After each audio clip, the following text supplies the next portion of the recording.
Show. The Drew and Fuse Show. The Drew and Fuse Show. They clean up nicely. It's the Drew and Fuse Show. The Drew and Fuse Show. The Drew and Fuse Show. Yeah, they clean up nicely.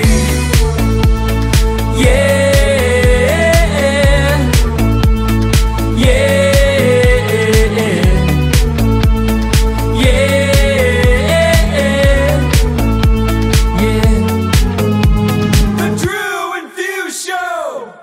Hello. What's up? Daft Punk's in the building. How's it going? Fusemania. I am great. I got my eeny weeny teeny promoter beanie on. You see this? You look like you're in Steve Zissou. This is not the look? Isn't this the look these days? No, she's got the look. Beanie? She's got the look. That's for sure. That's the song that comes to mind. She's got the look. She's got the look. She's got the look. It's a Liquid Death, our former sponsor, Liquid Death. Yeah, former sponsor.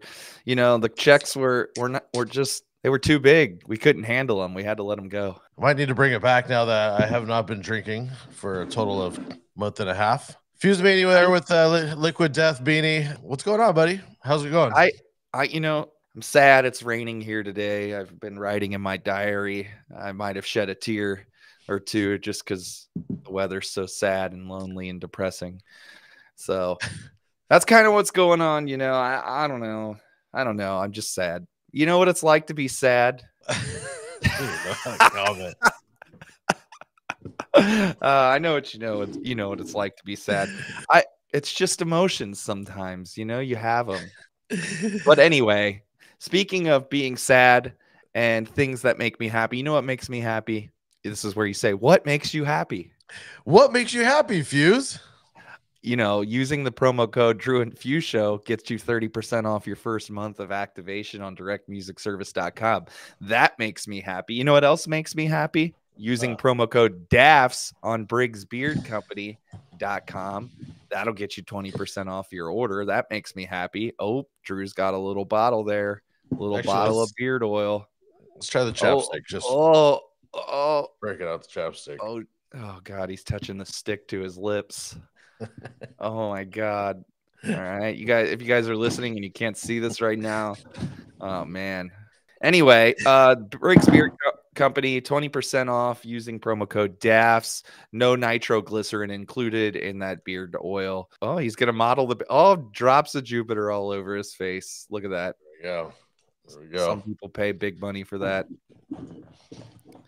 But you don't have to pay big money because using the promo code DAFS will get you 20% off your order. Also, you know, if you guys like club cannons, if you don't even know you might like club cannons, you should head over to Club Cannon and use our affiliate link below in the video description. It'll get you $25 off a purchase of $250 or more. Drew loves club cannons. Drew, tell them why you love Club Cannon. Turns all of my weddings and my events up to an 11, and I recommend you do the same. Sign up. There you go. They weren't an 11 until he got a club cannon. Yeah, they were just they're 11. They were just like a 8, 8.5, 8.5. Depends on what day you caught him on. Anyway, anything new?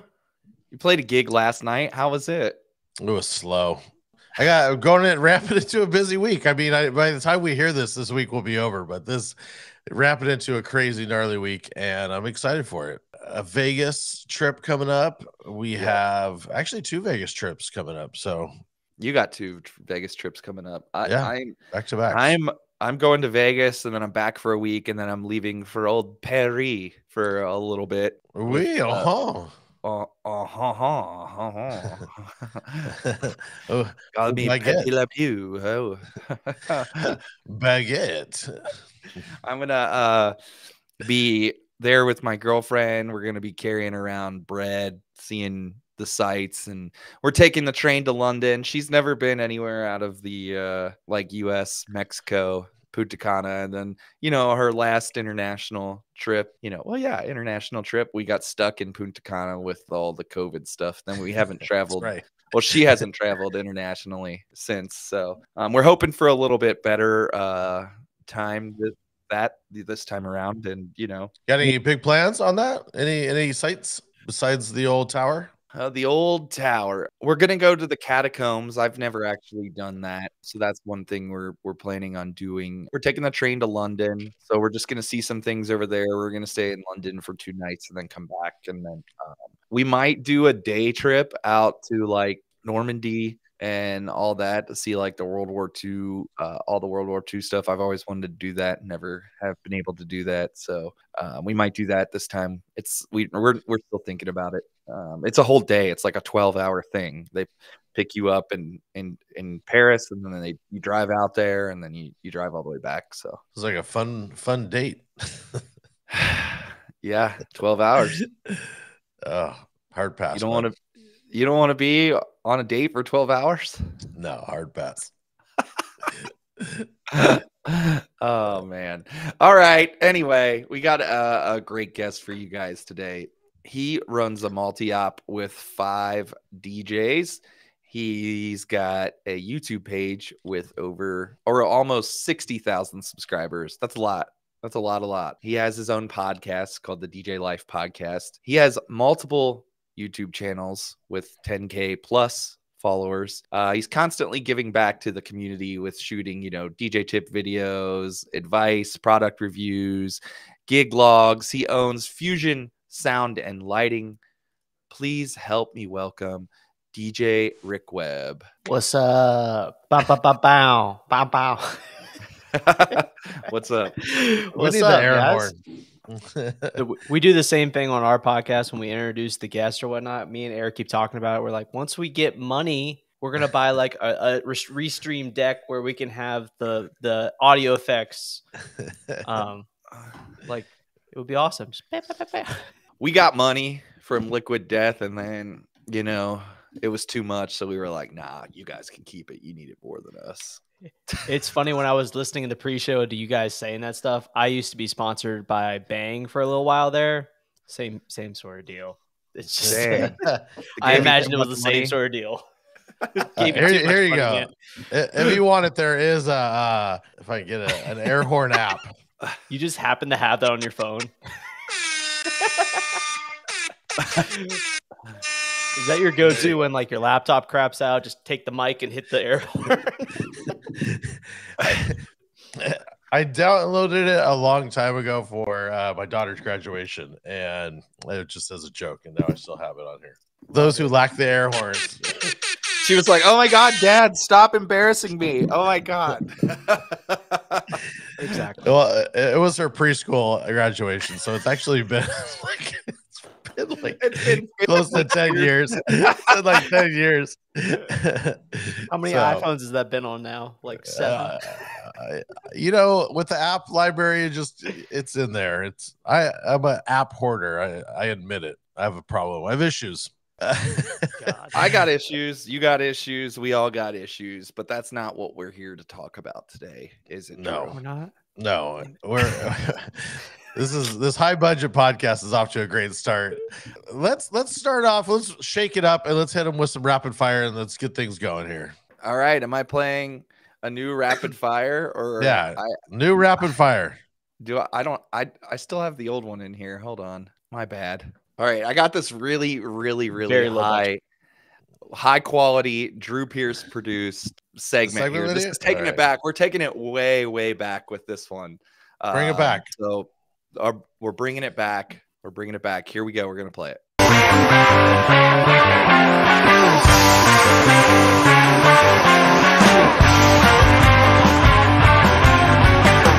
It's now time for rapid fire. There you go. I love it. Drew used all of the Liquid Death sponsorship money to make that video, and then that's when we realized we spent way too much, and we had to send it back to him. The camera crew alone, just to make sure that I didn't catch on fire, was there. Oh my God. All right, Rick doesn't know what he got himself into. We're in a funny mood today. We're having a good time. Tell us some shit you're currently listening to. Oh fuck! God damn it! I got to pull up my Spotify because I honestly don't keep track of what I'm actually listening to. Let's look at my like songs right now. Repeat It by Little Tecca and Gunna, My Anxiety, Baby Jack, Bad Day, Justice Ventus. Wait, Get day? Money. Like, you not the Daniel day. No.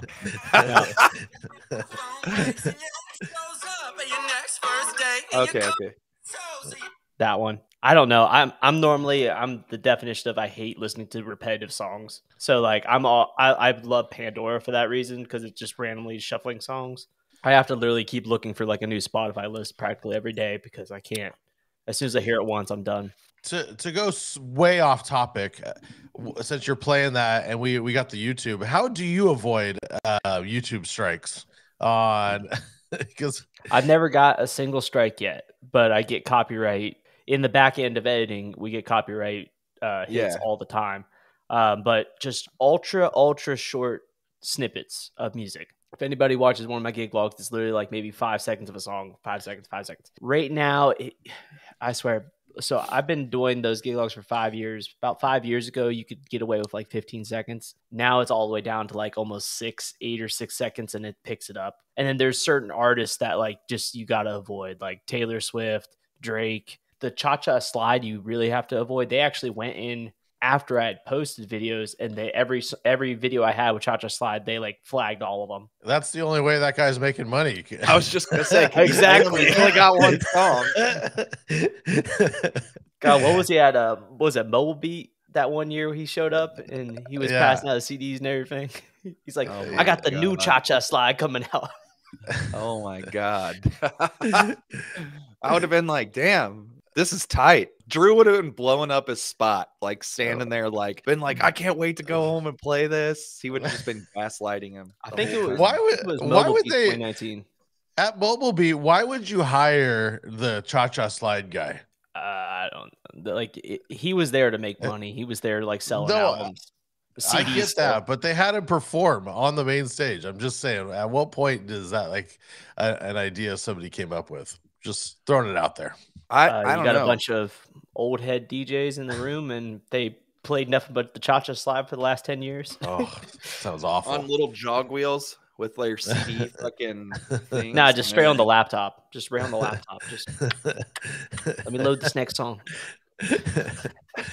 I mean, it's crazy to me that people still print CDs and stuff. Like the computers don't even have CD players. My car doesn't have a CD player. I'm like, dude, just take the cheaper route, get a QR code, link it to your Spotify, and just hand me that. Like literally hand me a card with your. Well, they got to learn how to use that first. They probably think it's some high, crazy, expensive technology. Not to sound old, but I liked the CD days because I would make a bunch of them when I would go and play in Vegas and at the pool, and you'd pass them out, but you knew it was getting listened to. Whereas the QR code, it's like a grab bag of whether they actually check it out or not. No, so was your CD. They could have fucking tossed that shit. They tossed a lot of them. I saw a lot of them on the floor, but I still get people to this day that text me pictures of the CD because it's the only CD they have in their car because no one was giving out CDs or buying CDs towards the end. So people always had it. Anyways, we need to bring back something that makes people actually listen versus a QR code. Just throwing it out. You can hand out records. Go bankrupt. Hey, the record player is kind of coming back. Yeah, the millennials will definitely go for that. So, all right. Anymore, they're like Gen Zs, or it's even newer. What would your daughter be? She's not a millennial. Gen A. We're starting back over. We're starting back. We are? Yeah, I don't know. Just okay. We reached the end of the alphabet. Are we started on numbers? I think it's Gen X. It's no, Gen Z. Is Gen X is the 90s kids. Oh, is it? I don't know. Now I feel like that recent Caleb Presley interview with Drake where he's like, Dan Aykroyd made Patron. And then he's like, wait, Dan Aykroyd didn't make Patron? That was a great episode. It was. So, all right, back to these rapid fires. So we got something you're currently listening to. We heard some of those. Let's see. Go-to food spot in your area. Cow Cow, like, or Printworks, and it's actually COU. I can't remember how it's not spelled like a cow though. That Okay. What do you is what do you an get when you amazing go there? restaurant. Well, Cow is the steak spot. It's attached to a butcher shop. So Okay. you get the freshest steaks in the world. It's still to this day the best steak I've ever had in Greensboro. One of the top steaks I've ever had in my life, and I can go there every day. And then Printworks, just like every dish just hits. And the atmosphere is amazing at that restaurant. I'm a big foodie, and so is my fiance. We just love food. What kind of And, steak are you ordering, and how are you getting it? So this is something I've evolved on since meeting my fiance, because my dad raised me on the well done side. Yeah. And I backed down the medium well for most of my childhood and stuff. And then when I met her, I've since lowered down to medium, and I'm kind of sticking at the medium, slightly medium rare area right now. Yeah. I get it And medium. medium's my go-to right now at restaurants. I've learned more about, so I've never really been into the fancy restaurants until kind of I got out of college and all that, but I've also learned now that you piss off chefs when you order anything not medium or less. And Yes. you get like a burnt, charred piece of shit steak if you don't. So that's medium and just straight. I don't normally get any of the toppings on it. Butter, that's it.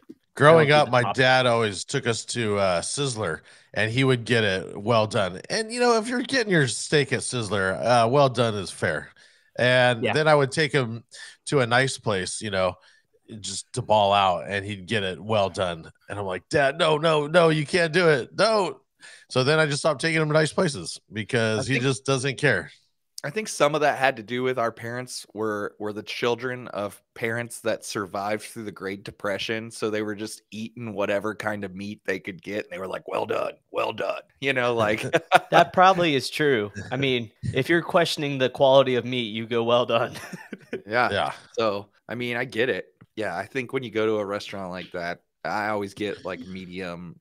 Sometimes, even if it comes out a little less than my liking with that, I usually still just eat it because it's usually pretty good. It's usually amazing. All right. Let's see here. Who do you have a favorite remixer or producer? And this doesn't have to be like DJ edits, just in general with music. Not necessarily. I don't really have a lot of. I have like in my library in terms of mixes. I have a lot of Scooter, of course. I got a lot of Drew stuff too.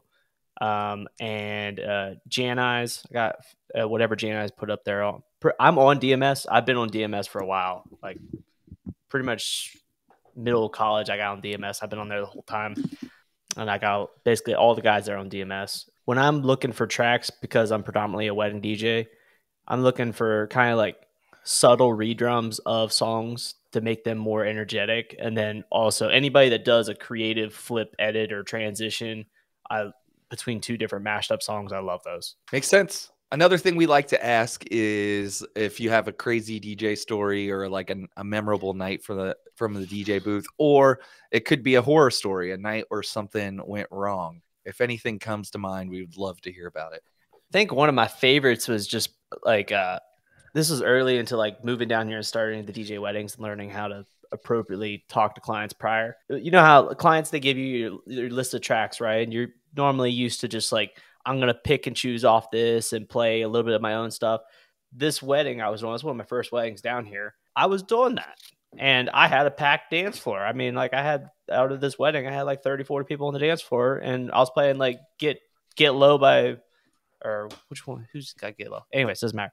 I was playing Get Low, and then the groom walks up to me, and this is a interracial couple, and he walks over to me. He's like, yo, boy, my girl, she made that list, and like, you're not playing from the list. And she's like, not happy about it. And I'm like, oh, well, I was just explaining how I do my thing. And he's like, yeah, I know, man, you killed it too. But like, she really wishes you just like, she spent time on the list, just play off the list, man. I'm like, all right, well, okay, I'll see what I can do. And I just look for the worst possible combination of song of what I'm playing. And it was like some Bruno Mars song. And I just dropped it, right? He's like posted up in front of my DJ booth. I dropped the Bruno Mars song.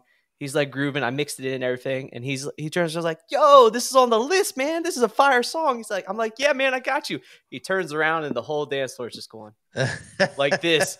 And the dude just like, he goes from bobbing to just, he sips his beer and walks right over to his bride. and then I did my shit after that, and I tried to be more tailored to the list specifically, and stick to kind of like the artists on the list specifically. Like they were kind of more of a country crowd. So, and I got them all right back up there after that. I had no problem with that. Yeah, but I was just trying to prove the point to like leave me the fuck alone. But it was a learning experience too on my part as to being clear about that up front. But I did so much enjoy with proving them wrong, like proving them wrong that you can't just play off the list.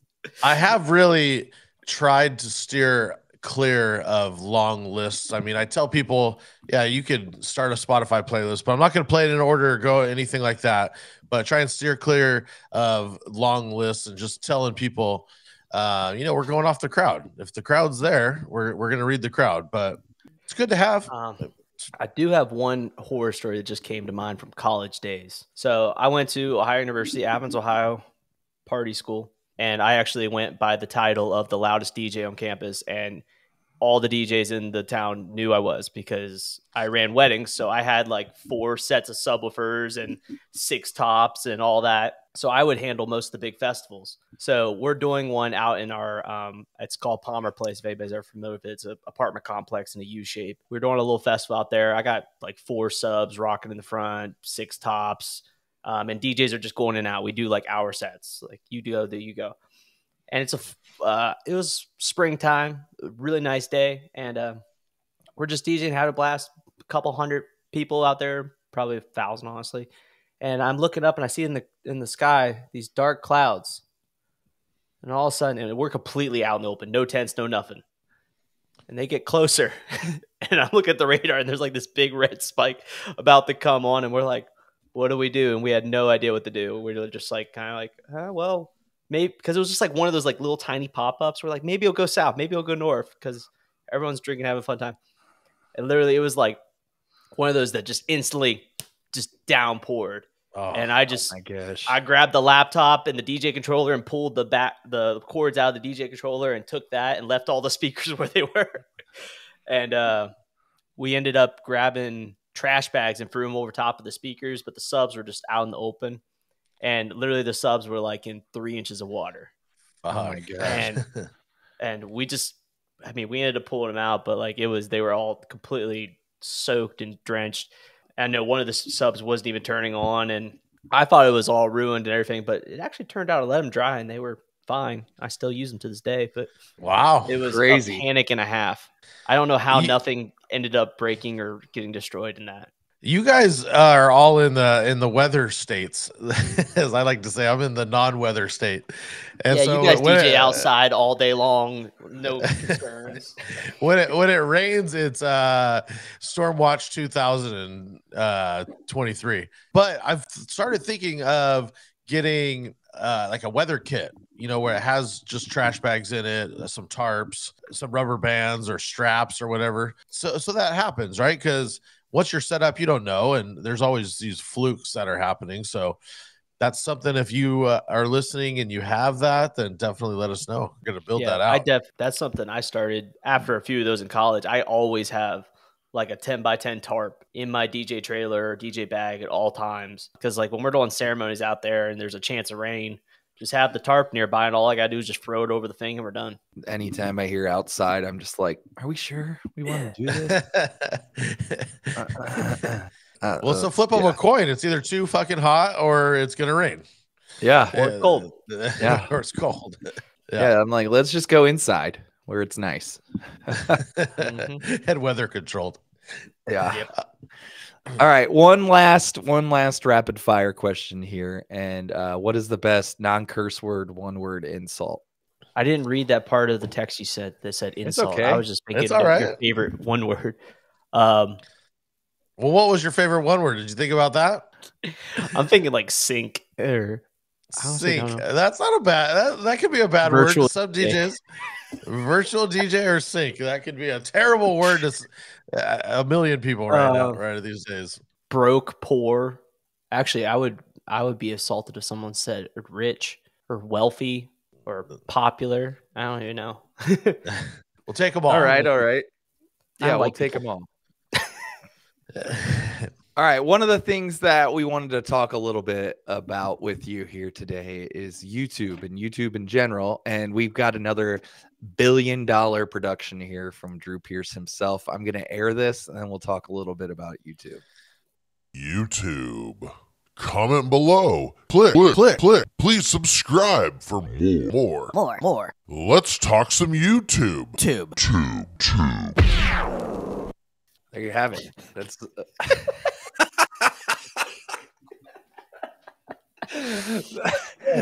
Drew and I think the worst, like the more shitty we can make them is like the best, The funnier. Like, Yeah. It's like, That was good. What do you mean, man? That was awesome. Had some pitches going on. Had the eye drops. oh man, I'm Well, laughing. you're killing it over at the YouTube, and you have such a wide variety of stuff. So you do the gig logs, you do gear stuff. I don't know. Let's maybe start on the gig logs. Was that the first thing you started on YouTube? So I started back in like 2015 with the actually doing like YouTube consistently thing, but I've been doing YouTube since like early middle school, trying to copycat like everything from trick shot videos. If you guys go somehow stumble across my other YouTube channel, it's got like literally hilarious trick shot videos of me like throwing footballs off of stadiums and making baskets and stuff. Like Dude Perfect style Yeah, stuff? like Dude Perfect. We were trying to duplicate Dude Perfect. We had like snow trick shots. It was me and my younger brother. Do you still But post yeah, that, or is that just like a No, hidden site that's- someone's got to find? It's not hidden. It's public. I mean, just you gotta search for like Bobcat Productions or something like that. It's crazy. love it. But we I liked Casey Neistat and his vlogging style, and I was trying to do vlogs for a while there, and I did tech reviews at some point as well. But the vlogging just kind of catched on as to vlogging about my DJ events. I was just vlogging the DJ events. And at the same time, I also filmed some product videos because I like making tech videos. I made like the JBL Eon, whatever at the time, product review and a rock and roller cart review. And those just kind of were posted a couple months in apart. And I was doing the vlogs and I kind of was just looking back at my stats. I was like, holy shit, the two DJ product videos had like 1,000 views. And I was like, well, let me try this. And I just started vlogging. And that was before the term gig log came about. I don't even know who coined that term, but me and Bar kind of started about the same time about making vlogs of our events, kept at it and it kept growing. And that's what it turned into. But it was basically trying to vlog my experience. And in a way, I was also trying to replicate what I had seen before. So I learned a lot of my DJ skills from YouTubers, predominantly like Brian S. Red and DJ Mikey Mike, if everybody remembers him back in the day. But these guys were like the original pioneers on YouTube posting DJ content for mobile DJs. And I would just kind of replicate what they did and provide some tips and tricks and just show me learning how to do this. At what point, how long had you been DJing at this point? About 3 or 4 years. So like when I started actually doing DJ vlogs, I was doing about 20 to 30 weddings a year. I was pretty consistent. And in our small rural area of Ohio on the southeastern side, that was quite a lot for most guys. I haven't heard the name DJ Brian Red in a long time, but I also remember DJ Ellis Skins. He was like big on the... Yes. Yeah, he was on the European side. Yeah. That's so funny. I used to watch all those too. That's awesome. What's something that like, what would you say is like a turning point for you with like the YouTube stuff? When did things kind of like click? Or like, oh, this is what's working. This is what's getting views. I don't even know, man. Probably somewhere around year 2 or 3. It was around that time when I turned over to probably that 5,000 plus range, when I was getting up into the 5 to 10,000 in subscribers, is when I started to like, I need to like continue doing this because it was just growing so rapidly and it was fun. And at that time, money started to actually become a little bit of a thing. And I was in college and broke, so any money was anything. And that's when I kind of started to dissect like what videos are getting more views, which ones are not. I wasn't too big on the analytical side, but I really started to get into like the tagging and kind of researching how to tag videos correctly. And then it just evolved from there to learn more and more. One of the questions I have for you, and if you don't want to get too specific, we can always bleep stuff out too. Or I'm an open book. in regards to YouTube and money, like everybody thinks that as soon as you get to the 1,000 subscribers that you're instantly like making money with YouTube. And we know that to not be necessarily the case. So what I was asking is when you're able to monetize your account, what can you expect with that? Yeah. It's funny though, because when I started on YouTube, I was like instantly monetized because back then you only had to have 100 subscribers. You only had to have 100 subscribers, and I think you had to average like 1,000 minutes of watch time. And now it's 1,000 and 4,000. But it actually made a lot of sense when they made the change, because YouTube will only pay you out every month if you make more than $100. And I literally was watching that number as I was growing. Like it was like $20, $50. I'm like, I might finally get a payout. Yeah. It took like forever to get to around that 1,000 subscriber mark is when I finally made like $100 in total over that time period, which is crazy. I always tell people, if you look at how many subscribers someone has, divide that by 2, and that's roughly about what they're making on YouTube. Then there's all the other caveats of where you can make money on YouTube and how you make it. But normally I expect anywhere, for me personally on my channel, I make anywhere from $800 to $1,000 a month on just ad revenue from YouTube, which if you think about it in the long term, that's a whole month. It's not much money. It's about $10,000, $12,000 a year off of YouTube ad revenue. But also people got to keep in mind, our industry, the DJ industry, does not have a good pay scale. Depending on what your niche is and what you're doing will yield higher payouts. So I launched the truck channel in COVID in 2020. People might not know about it, but it's called Taco Rick. It was my Tacoma. I built it out, did lift kits and videos on it, and I went hard on it for a whole year. I grew that channel from 100 subscribers to 10,000 in a solid year. And I was making more money on that channel than I was on my DJ channel, because the automotive world has way more sponsors and ad people that put money into YouTube. So you get paid more. But Right. like my truck video I was literally making almost the same amount, if not more, with lower subscribers and roughly about the same amount of views on each video, just because the payout was double. That's Yeah, crazy. And that's awesome that you were able to do that, in a year's time. And during COVID too, when, everything else was shut down, that's cool that you were able to pivot and do something like that. You have another one too that you do with your house or something like that. That's not really. I had Nothing? big ambitions, man. Like, I was like, I can make because I watch home improvement people on YouTube. I'm like, I can make a home improvement channel and make some more money. Yeah. And just like the workload is ridiculous to film videos. Like if I'm going to, the DJ one's a lot easier because you're filming what you're doing, or it's like You're a already talking head or just talking about a product. The truck one, when you're doing a modification, like lifting your truck, it takes you 3 times as long to do the damn project because you got to film every step along the way. It's a whole nother ball game. But Yeah. Is that one still going? The truck one? I really. So when I bought the house is when that truck channel just went, because all of my energy went into when we bought the house. We did a lot of renovations ourselves, painting, scraping popcorn ceilings, etc. Just typical stuff you do in a normal house, new trim. And I'm a very industrious person, so I did a lot of that myself. So I'm trying to throw up some stuff on the truck channel here and there. My business coach told me I should look into probably selling that channel because it is worth something, but we'll see. But I credit a lot of my success on that channel to what I learned through the DJ side as to how to make a catchy thumbnail, how to tag stuff and research the videos properly to post. And that's a lot of why that channel was so successful. Makes sense. Totally. Is there any advice you would give if anybody is listening that wants to start a YouTube channel? Any just advice that you wish you knew you had? Let's see. Well, just in general, don't be so concerned about the content that you're making. Just make the content, post the content. You'll find your way along the way as you do it. Like if I look back at some of my older videos, I cringe at how I was talking. I'm at the point now where I'm really fluid, and that just comes after repetition. I will say, though, if you want to do a little more deep diving into the analytics, it helps a lot in terms of if you're making a video for a topic, say you're going to make a speaker review, Google that speaker and look at what other videos pop up. And there's some tools you can use. I can't remember what it's called. Give me a second. I'll tell you. vidIQ. Yeah, vidIQ will tell you exactly what tags other people are using and if they're successful. So you can go look at other people's videos that they're posting that are getting lots of views and see what they're tagging and try to formulate what your approach is going to be to making a video stand out on that search term. Also, you can look at the thumbnails, see what people are posting, and really craft what it is that you're going to do to make it stand out. This is a lot of what Mr. Beast talks about too. I was paying attention to Mr. Beast, and I've actually started noticing how many people just copy his thumbnails. It's like, and everyone's using that thumbnail now.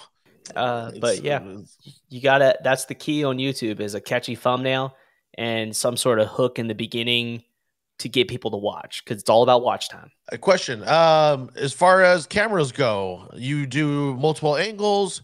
You have, just maybe talk about which one is your face camera, and then if you have another one posted up on a tripod or whatever else.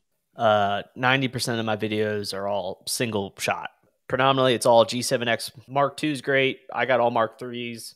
I use and abuse these. I got like 3 of them over there now, but this camera is great, shoots great content. And honestly, starting out nowadays, you could just literally use your phone. Your phone has almost as good of a camera, if not better than this. You'll get a slightly better audio with something like this. But yeah, I'm not really too big on a lot of cameras or needing really big gear. It's more about the story and the content you're posting, especially if you're just starting out. And I have had no desire to buy a DSLR or get into that. I have experimented with better audio though. Yeah, I was gonna say, you're still to this day using just the mics that are on that? Yeah. I tried one video. I had the Rode wireless setup or whatnot, and it just I still have it. I need to look into why it didn't work, but the Mark III finally has a mic input on it. And for some reason I was only getting right audio out of the camera. It's like one of those, I tried it, it didn't work, and I haven't got back around to trying it again. It's how many shit I got where I buy it and I use it on site, and I'm like, well, I don't know, it doesn't work, and then I give up. I don't test it at home. I just never have time to. But yeah, I used it. I do put up a GoPro now at my events for gig logs, but that's just more so many times a hype moment happens and I fucking ain't recording it. Yeah. Or I forget, or I have my assistant, he's like dancing instead. I'm like, shoot the shot. So now I use the GoPro rig with an external battery, put a 128 card in it, record for like 7 hours straight, put it somewhere near the dance floor. And that way I have the footage of any hype moments that happen. Makes editing longer, but yeah, we've had some people on that say they record everything and, do all the editing and stuff. It just sounds like a lot of work. Yeah, one of the first things I did, 2018, I hired a full-time editor that does all my videos. And pretty much YouTube AdSense is his paycheck. So whatever I make in AdSense off YouTube literally goes straight to him, and that's pretty much his paycheck. But since 2018, he's edited every single video that anybody sees from me. It's funny, though, because if I'd ask anybody, they'd never notice the transition because we slowly morphed it. And I mean, it took a year to train him on how I want things edited and the flow and the cycle, because he's not a DJ. That time was well spent, because literally I can send him all the raw footage from a gig log now and he'll nail it on the first edit. Yeah, what I meant to say is we've had some guys that try and train their assistants to be the photographer, the videographer, but I don't know how you've gone about that, but man, it's amazing to me how terrible of an eye people have. Even if you put the grid on the screen, it's like, just put it in the middle. I don't understand how bad people are at taking pictures and shooting video. It's shocking to me. As a company, we're trying to get better with that. We have it on. So this year, we're going to make some actual content for our assistants to watch that explains how to get the shots, and we're going to give them a shot list of what we want, so that we can get content not just for my YouTube, but like our actual company to promote everybody. But yeah, I have some guys that are good, some guys that are not. And I think the most frustrating thing for me is like, they'll be recording, right? And they'll stop recording right before the cool thing happens. Like I'm starting to mix a transition and then they just stop. And it's like, or like the drop's about to come on turn down for what? And they just, for some reason, just stop recording. It's like, what are you doing? Well, I know on your YouTube we talked about gig logs. We're big on the gig logs, but when I personally found you on YouTube, it was from the tech stuff that you do. You built that battery pack that was in your ceremony case. was one of the first things I saw. Before you got into YouTube and before you started doing this, what were you doing? Did you go to school for engineering? Or yeah, a lot of your stuff is very, very tech related and, you know, thinking about making your own shit and doing all that. So I'm a big nerd in that way. I've always been, I mean, I helped my dad since like an early age in terms of home projects around the house. And I had a very engineering based mind. And I did pursue engineering throughout college. That's what I went to college for. And I had an engineering job for 4 years outside of college before the company became big enough that I could quit, which just recently happened beginning of last year. So that's awesome. That's congratulations. It's a big step. Yeah. A lot of people don't know it, but I actually didn't learn how to actually properly mix until about 2016. So I was the definition of on virtual DJ, learning how to mix on a computer, just dragging across. And I always experimented with, but my big thing and love for DJing was more the tech side of like speakers and how loud to get them and how to DMX lights. And I very much enjoyed the tech aspect. And then when I actually learned how to mix, I love that. That's kind of where my first love with DJing was, more on the how to make this shit be really loud and sound amazing. Well, even for any of our new listeners that are younger guys or whatever, it's really comes down to programming. I mean, you could just cold drop songs and drop songs as long as you're picking the right place to drop it and the right songs, then the rest of it almost doesn't matter. That was my niche in DJing, is I was very good at programming, or I just learned how to program very well and read a room. Yeah. Like I struggled during COVID when people were doing the live stream mixes. I tried to do a few of those. I just I need a crowd. I was just so confused. I'm like, I have no fucking clue what to play. I was just like, here, drop this in, drop this in. I struggle with that too. I just wasn't into it. I was like, this just isn't it for me. I need to hear reactions of songs that gets me thinking, oh, they like that, so I can go down this route. And getting into some of the stuff you did, you helped build that the battery rack. What would you like to see in the future? What are some of these products that, you know, you're kind of making your own stuff around? What do you like to see from these companies? Someone needs to actually make wireless audio that's worth a shit, in my opinion. Just there's like no technology to do it right now, but no latency, wireless audio, and battery powered speakers that are loud enough to do an event. If we can get to that route, everything will be great. Because right now we can do wireless lighting, battery powered lighting, which saves so much time, but I've not found a wireless audio solution I will trust. I 100% run XLRs to everything. As far as your lighting, me and you were talking, you have linked up with some of the Chinese lights, and you're one of the main distributors for that? Correct. So Both Lighting is the company that is my e-commerce company that we run. I got a whole another guy in my company that pretty much heads up that whole entire division now at this point, but Both Lighting USA. So we're the only US based dealer for them, the US distributor. We got battery powered uplights, cold sparks, movers, batteries for cold sparks. But yeah, they reached out to me personally back in it was December of 2020. And they asked if I wanted to either get commission or become a dealer. And I was like, are there any other dealers? And they're like, no. And I was like, this sounds like a fun venture. And it's been a very fun venture so far. So we enjoy it. Fun. It sounds like, well, I mean, I'm always down to learn some crazy new stuff. So, and it sounds like you just like tested the waters, but how has that quote unquote fun been? What is the learning curve on that? It's just, it's just building a business. I'm an entrepreneur by heart, and I love building businesses. So this was just a whole nother business that we built, and we're making it. We're about to launch a website for it officially, which is crazy. We haven't even had a website. We just now got socials for it. But yeah, we've sold to hundreds of DJs across America, and it's really fun. I think one of the funnest parts is, though, because we are actually like the number 2 person in America in terms of sales for my rep.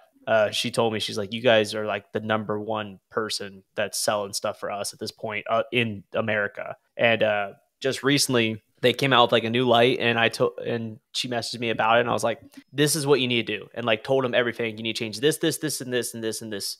Make this light. And they did it, which was crazy. And we just got the prototypes maybe a couple weeks ago. And this light is sick. It has all the features we could ever want now. And it's in a nice small, the light weighs literally 2 pounds, and it's got all the functionality you're ever going to want in a light. It's awesome to have that back and forth of a manufacturer that listens to you and actually will improve products based on what you say. Oh, it's amazing. Yeah. I mean, you're going to become your own Chauvet here coming up here. Yeah, we got a long ways for that, but no, that's dope. I really want to see this said light that you're talking about. Video will be out on, I can't publicly announce because we don't have the materials to actually make the lights that people are going to want. We soft launched it to like the people in our back end, but I believe the 19th, next Sunday, we'll be posting the video related to it, but they're not going to be able to ship any of these lights until like after March. Oh, okay. That's not far. That's not too bad. Yeah, that's not too bad. We've been working on this light since like December. So yeah, that's cool. No, I understand that lead time for sure. A question. I mean, we're getting into this and you're creating your own business, and something that me and Fuse are trying to do right now is get our merch store up and running. And you got your DJ Life thing going. Are you doing it? Are you using Shopify? What are you doing with this? And are you doing drop shipping? Because I need to just sit down for about 3 days and dig my head in a fucking hole and learn this shit. Yeah. So I could save you a little time on explaining some things, but let's see. So I have DJ Life because I personally never thought anybody would wear DJ Rick Webb on a shirt. I more wanted to create shirts that other DJs can wear everywhere, anytime. And originally I did do a drop ship. So I can't remember. I think it wasn't Teespring. It was like Designed by Humans. It's another one. And I started that one back in like 2017. I launched it on there for people to go buy, but the margins were so like, I made like $1 off every shirt they sold, and not many people were buying them. And I got them personally, and I didn't like the quality of them. They were comfortable, but the designs failed. So when I moved to North Carolina, I wanted to relaunch it with premium shirts. So I actually have a local distributor here that makes all my shirts. I work with their designer to design them, and then we sell them on Shopify. And when people place the order, I'm actually putting the shirts in packaging, sending them out. We've tried drop formats, but I'll be honest, it's just, we haven't done a drop in forever. And it's been a headache because it's a lot of labor, a lot of time, and it doesn't make much money. Yeah. Now, there's a lot of hiccups to that. We never really market it outside of my YouTube channel. We never like tried to make it a really big business. And we did a drop format because I like drop formats. Like it was limited designs. Like if you have one of these shirts, you have one of 25 that ever got made. But that led to hiccups on the fact that we have 25 shirts that we have to sell versus making the shirts per order. So, and like you can only buy them, and it's been a headache. And because I went with premium designs and premium shirts, I have to charge like $40 per shirt to be able to make anything off them. Now the price point's higher, and not quote unquote to the DJ industry, but we're cheap people in general. It's the worst of the worst. Yeah. We don't like to spend much money unless it's on a new pair of speakers. They're like, what? We have to pay for music? Exactly. So there was some hiccups and downfalls on how I did it properly and whatnot, but that's kind of our experiment with it. I'm break even right now on the whole clothing line. I think we've done 5 drops now and probably did about $25,000 in revenue and $25,000 in expenses. So I'm aware of that going in. I think it's more of a passion project, and that's why you're doing it. I'm assuming it's fun. That's why I did it. Yeah, I'd rather wear something. I wear these shirts every day. And right. my whole closet is literally nothing but DJ Life shirts and Fusion Sound Lighting shirts and Greensboro Holiday Light shirts. And just, I rep all of my brands all day, every day. And that's kind of why I did it. Was I wanted cool clothes. No, makes sense. I keep making designs and I can't get Drew to commit to a design. I just got to show this real quick live here. So that way somebody can confirm it, because Drew told me he's not going to wear this shirt, and I really don't understand why. So, great! Imagine how tight it's going to be. Our last drop, the most controversial shirt we ever released, is it says it's heavier than it looks on the back.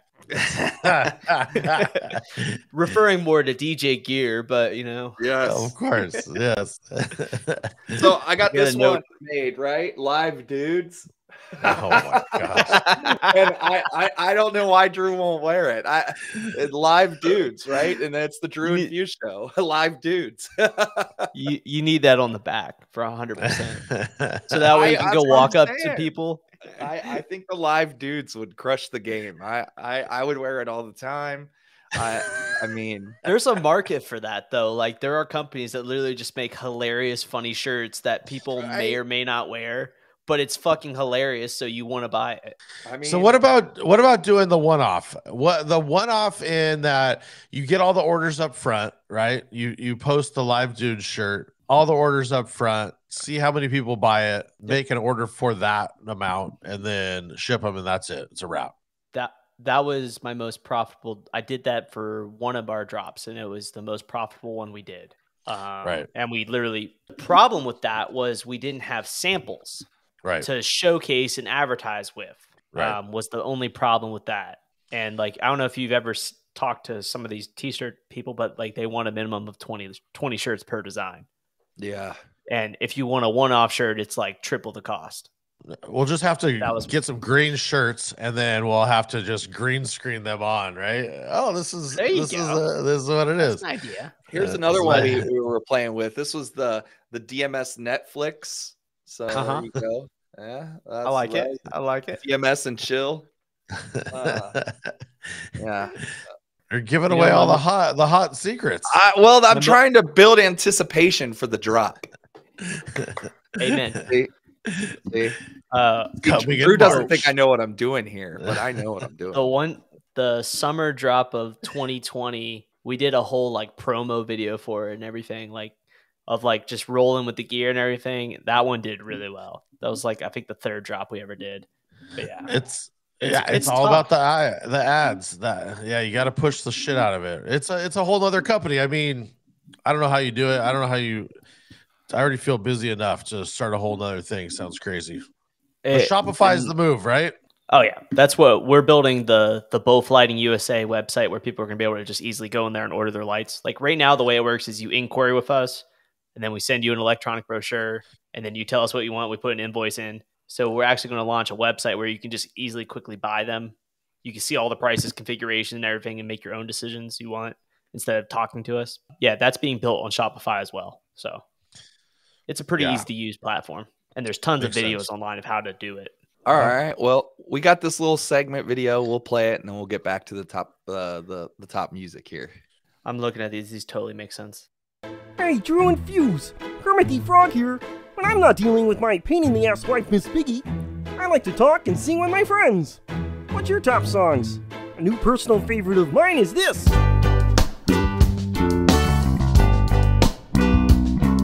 It's the Drew and Fuse Show.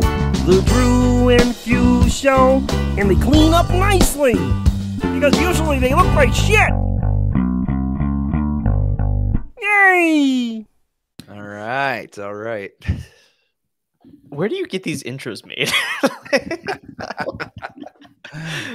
Actually, like from Jim Henson, Kermit the Frog. Yeah. God, that's awesome. That's awesome.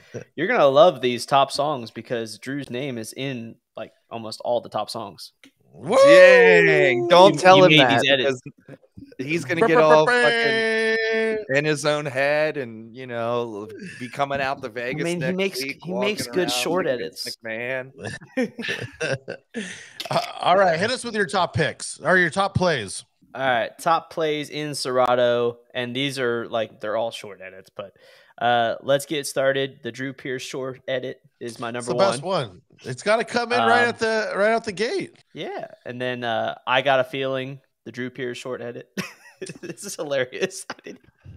I don't know this stuff. Party Up, DMX, the clean super short edit from Drew Pierce again, and then Bring 'Em Out, clean short edit from Simo, actually, and Holla Black Girl, short edit by Simo.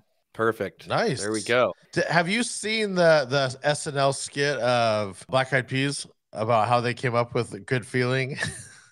Oh my god, it's one of the greatest of all time. Fuse, your edit of Uptown Funk's in here, the flat intro and outro short edit. That's in like number 10. All right, there. I told you guys, I pretty much used just DMS for everything. Like literally, I'm looking through everything's DMS. I got the Timber Edit, a Fuse as well. A lot of Simo too. Yeah, Simo's. It's The S in DMS stands for Simo. The Dynamite Levels Edit, the bootleg. Jeez, I forgot I made that. I use that one a lot.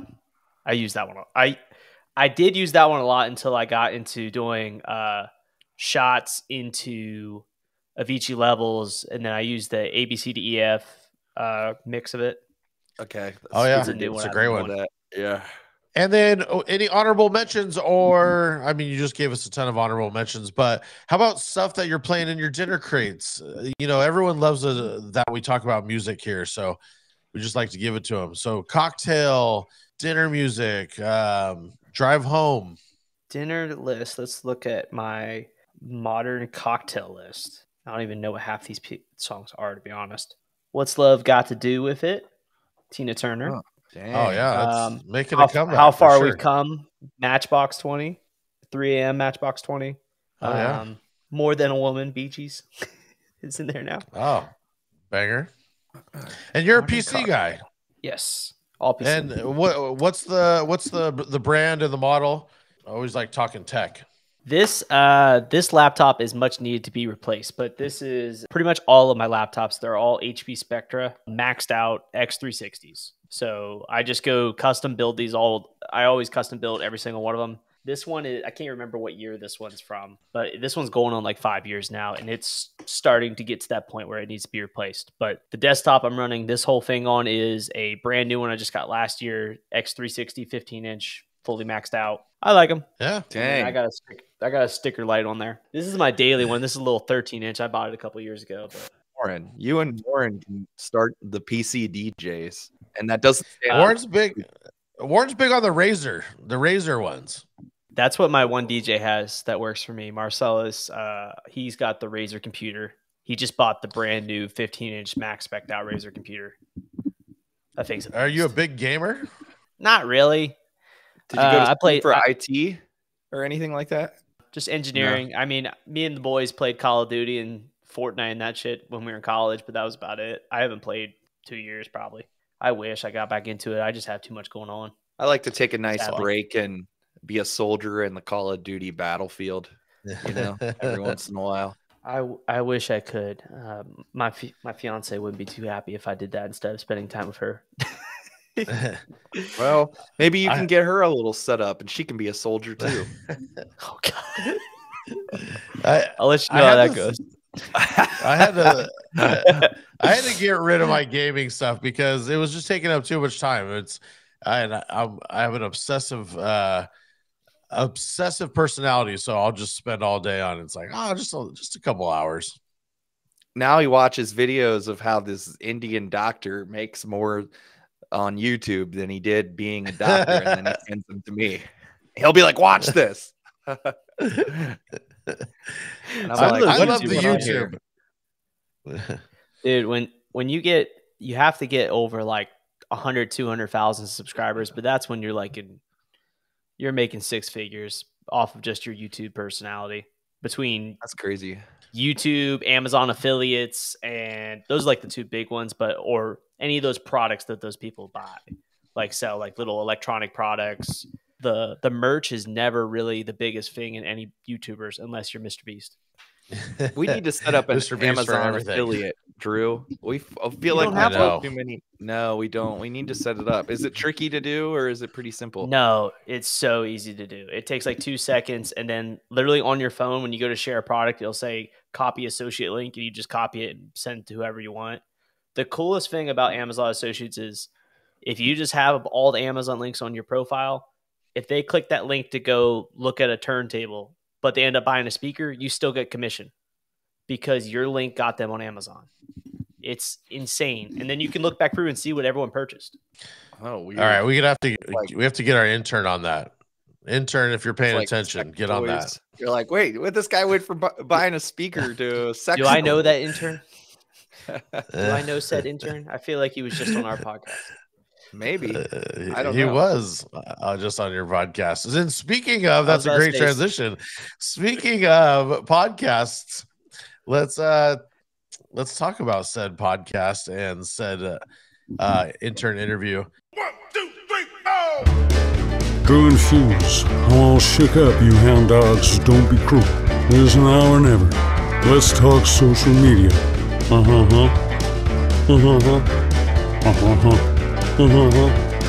now I need to blow off some steam.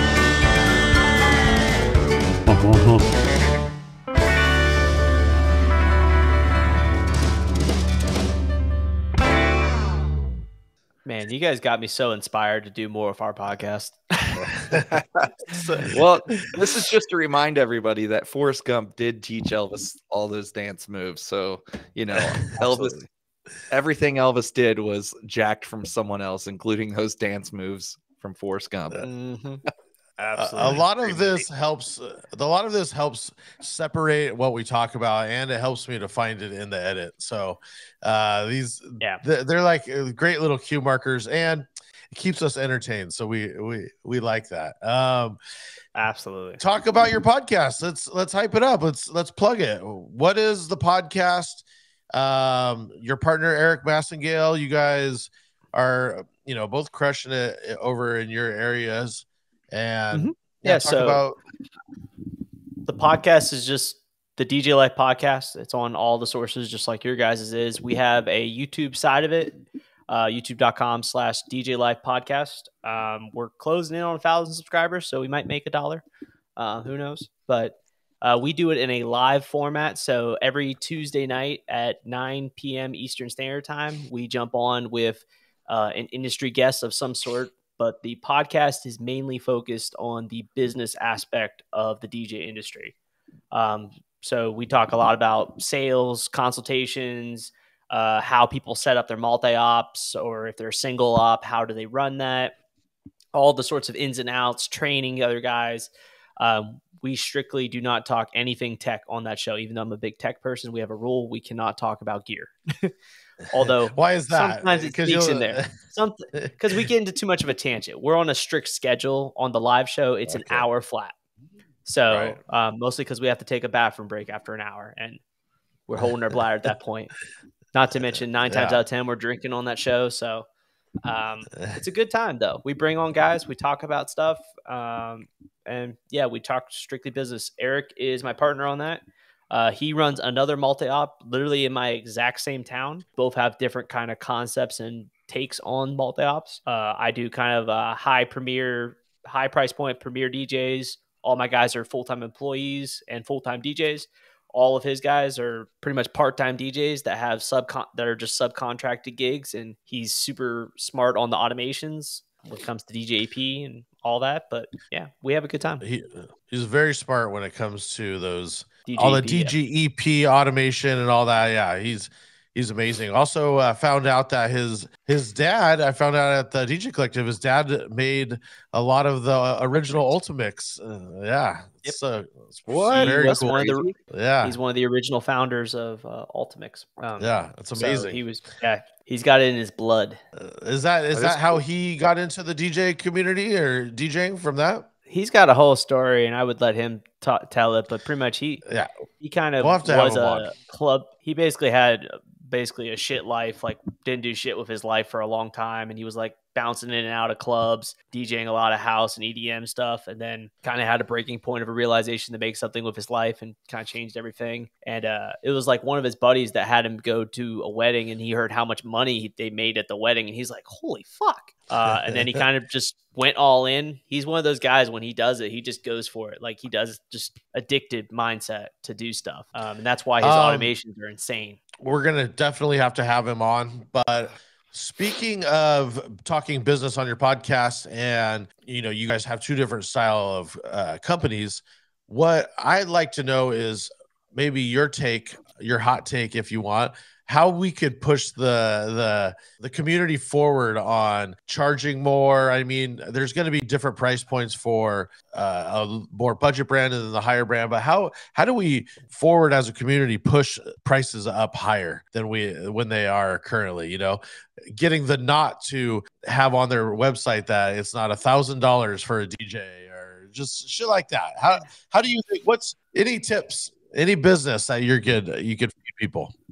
that aren't listening to your podcast. DJs just need to take the time to care about what they do with their clients. Like, it's not just a gig when it comes to the wedding industry. Like, you're crafting a night and an event for these clients. And if DJs are better about telling that story and that message, and this is something I've struggled with for the longest time as well. And I've been working with my business coach to kind of reformat our marketing strategy to really forward push that we're trying to do that sort of thing and craft that message with our clients. And then the Taylor side to that is to tell that story and to show all the other vendors in our network that get booked before us, aka our wedding planners and our venues, that a good DJ that does really good work helps make better nights and better events that make them look better as well. So because those are the people, like you talked about Wedding Wire the Knot, which is ran by a lot of wedding planners and stuff across America. Those people are who are recommending us, and they're telling all the brides and clients as to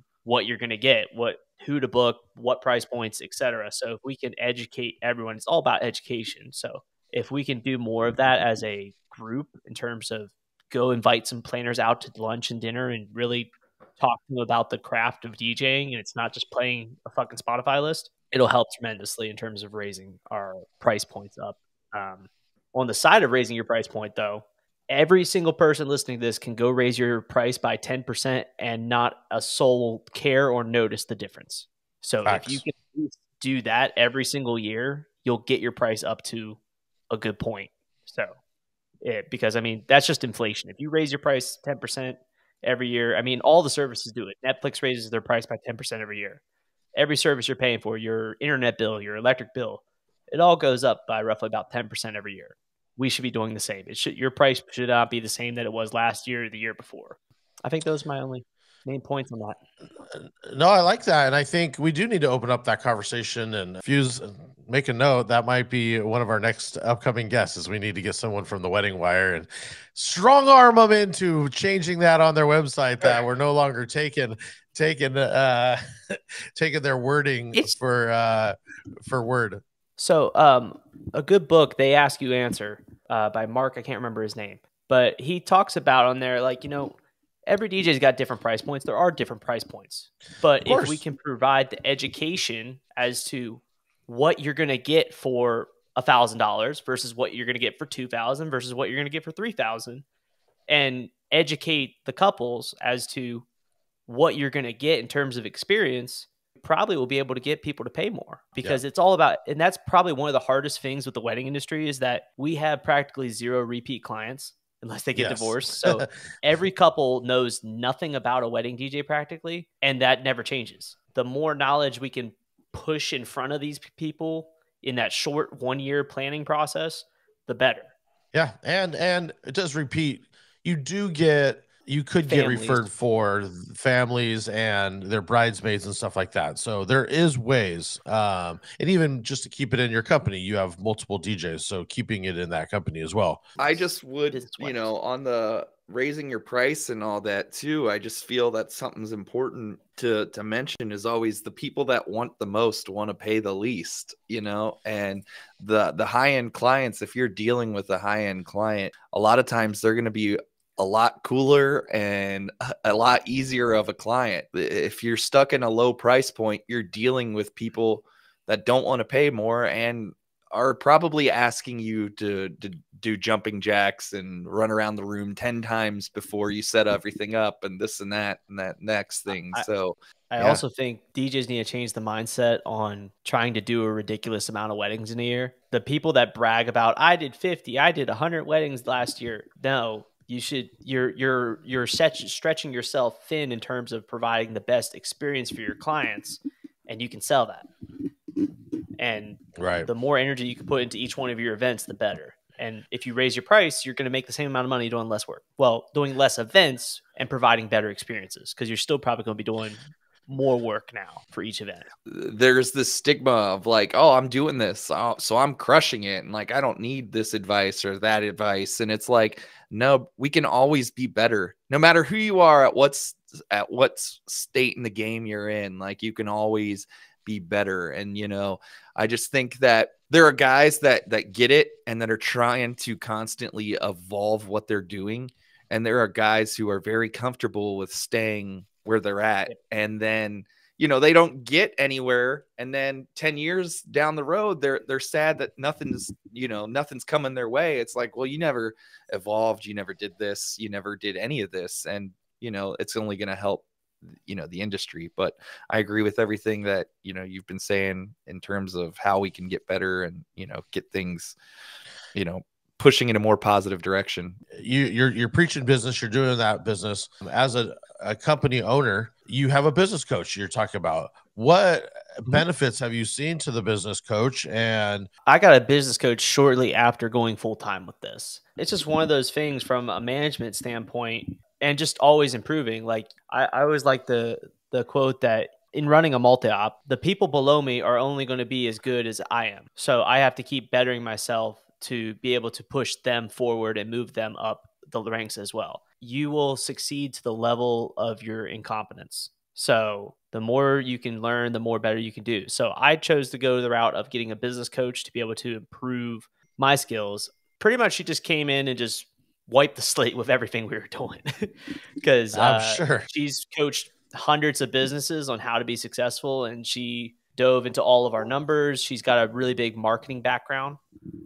So she was looking at our marketing material and was like, you're doing great things, but this is all needs to change to further yourself better. So we've redone the website, we've got new marketing, we've got all this.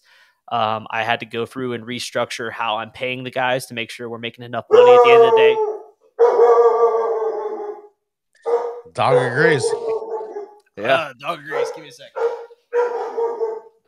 Maybe at episode 100 Fuse will be going live, but until then, this is what you get. Well, finish your thought if you remember where you're at. You were getting a business coach. Honestly, the business coach just she shook up all of our numbers to basically make sure we're profitable, make sure we're making enough money to cover all of our overhead and expenses. And the biggest thing she's pushed me to do is to grow the business to a point where it can work without me. Is the end goal of her kind of me coaching me. So in March, April of last year, I went full time with it. And my whole MO for 2022 was to just chill and make as much money as possible to make sure I'm set and able to continue doing this.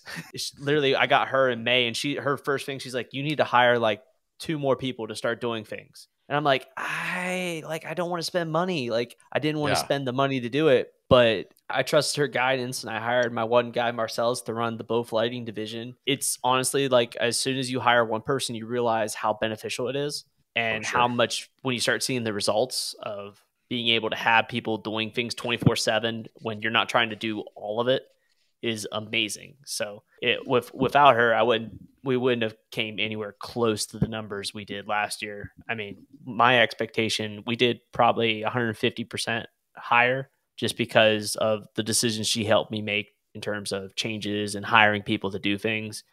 And it's insane. I didn't think the numbers we're projected to do this year are just astronomical. I would have never even thought we could do that much.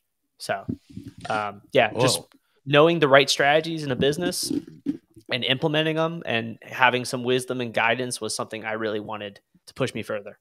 That's awesome. Well, you heard it here, guys. Get a business coach and listen to their podcast, and you too can be successful.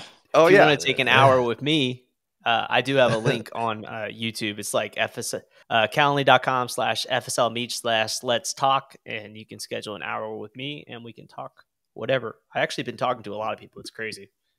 People want to learn about business. We got 2 more segments we wanted to do with you. One is a 60-second rant, if you're down with that. And if you're down, we're going to just air this video here real quick, and we'll get to it as soon as the video is What do I get the rant about? Anything you want. Whatever the fuck you want. Oh, God. What do I rant about? Oh, I know what I'll rant about buying gear. All right. All right. Here we're going to play this video, and you can rant away. Hey, Drew and Fuse. Peter Griffin calling in. I want to hear what really grinds DJ's gears.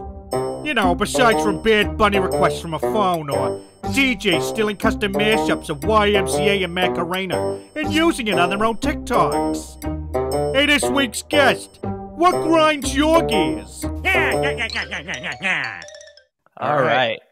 Well, I don't even know if it grinds my gears because I did it personally, but it grinds my gears knowing why. But DJs need to stop thinking that you need to buy the latest and greatest gear every single time it comes out, or just in general, the concept of if I buy bigger, better, expensive gear, it's going to make me more money. That is absolutely the most false statement you could have in your whole entire world.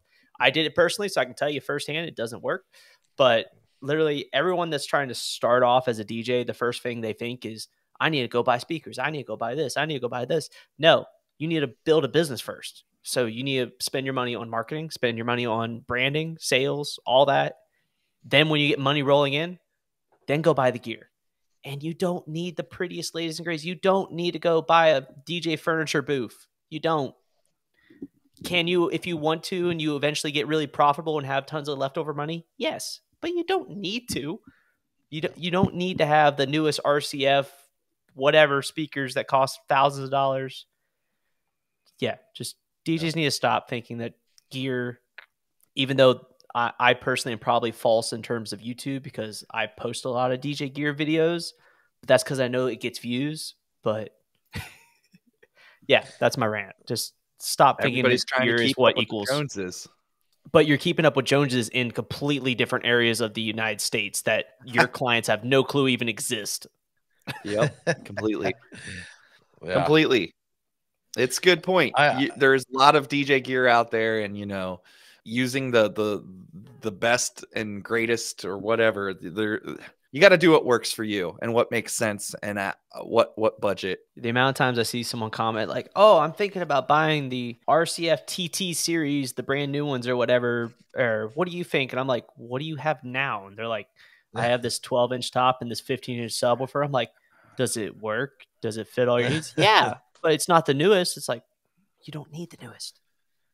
Again, unless you get to the point where you're super profitable and you might need to, take some money off for taxes, then you can buy the newest gear. But until you're making 6 figures in profit, you don't really need to buy any new gear. As long as all your gear works and you're perfectly fine. And yeah. So I'm like you. I have a problem. I like to buy gear. That is my toys. That is my fun. And so where I will agree with you is, I do agree with everything you said, but what I will emphasize is buy gear that will make you money. I was about to say, if it makes you money, RCF speakers, no one's going to notice. So you're going to spend all this money for no reason. Sparks, uplights, anything that's going to make you money to then buy those speakers with your profit. That's the way you do it. So do it first, do it wise. Here's a better idea for you. Cold Sparks. Why don't you start advertising it and promoting it? And then once you get 2 clients to book it, you now have the money to go buy them or just rent them. Honestly, take the profit. That's what we do with Dancing on the Cloud. We promote it. It's on every one of our brochures, but every time someone books it, I just call up my buddy down the street that's got the unit. If he's got it available, I take it but we only use it like 3 times a year. So I'm not going to go buy $1,000 Dancing on a Cloud machine because we only use it 3 times a year. All right, so I'm going to play this video and then we'll do the sauce.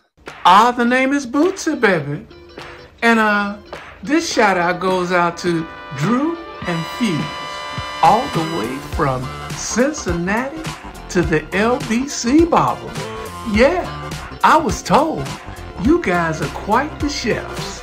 And you got a delicious sauce that you cooked up. Ooh!